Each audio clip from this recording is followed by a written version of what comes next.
ഇനി തൃശ്ശൂരിൽ നിന്ന് ഒരു വാർത്തയിലേക്കാണ്. അധ്യാപകനും കവിയുമായ ഹിരണ്യൻ അന്തരിച്ചു. 70 വയസ്സായിരുന്നു. തൃശ്ശൂരിലെ സ്വകാര്യ മെഡിക്കൽ കോളേജിലായിരുന്നു അന്ത്യം. അന്തരിച്ച എഴുത്തുകാരി ഗീത ഹിരണ്യൻ ഭാര്യയാണ്. ജെയ്സൺ ചമ്മവളപ്പിലാണ് വിശദാംശങ്ങൾ നൽകാൻ ചേരുന്നത്. ജെയ്സൺ, എപ്പോഴായിരുന്നു അന്ത്യം? മറ്റു വിവരങ്ങൾ എന്തൊക്കെയാണ്? ഇന്ന് രാവിലെയോടെയാണ് പുലർച്ചയോടുകൂടി അന്ത്യം സംഭവിച്ചത്. തൃശ്ശൂരിലെ പ്രധാനമായും സാഹിത്യ മേഖലയിലെ ഒരു പ്രധാനപ്പെട്ട എണ്ണപ്പെട്ട എഴുത്തുകാരിൽ ഒരാളായിരുന്നു ഹിരണ്യൻ.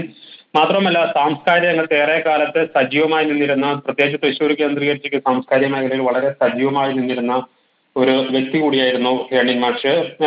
നേരത്തെ നിങ്ങൾ പറഞ്ഞപ്പോൾ തന്നെ ഗീതാ ഹിരണ്യൻ വളരെ പ്രസിദ്ധമായ നിരവധി കൃതികളുടെ കർത്താവാണ്. അവർ നേരത്തെ മരിച്ചു.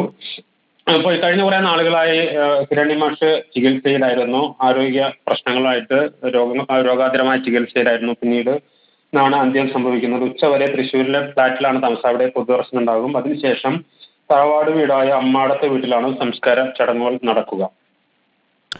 ഓക്കെ, വ്യക്തമാണ്. ജെയ്സനാണ് വിവരങ്ങൾ നൽകിയത്.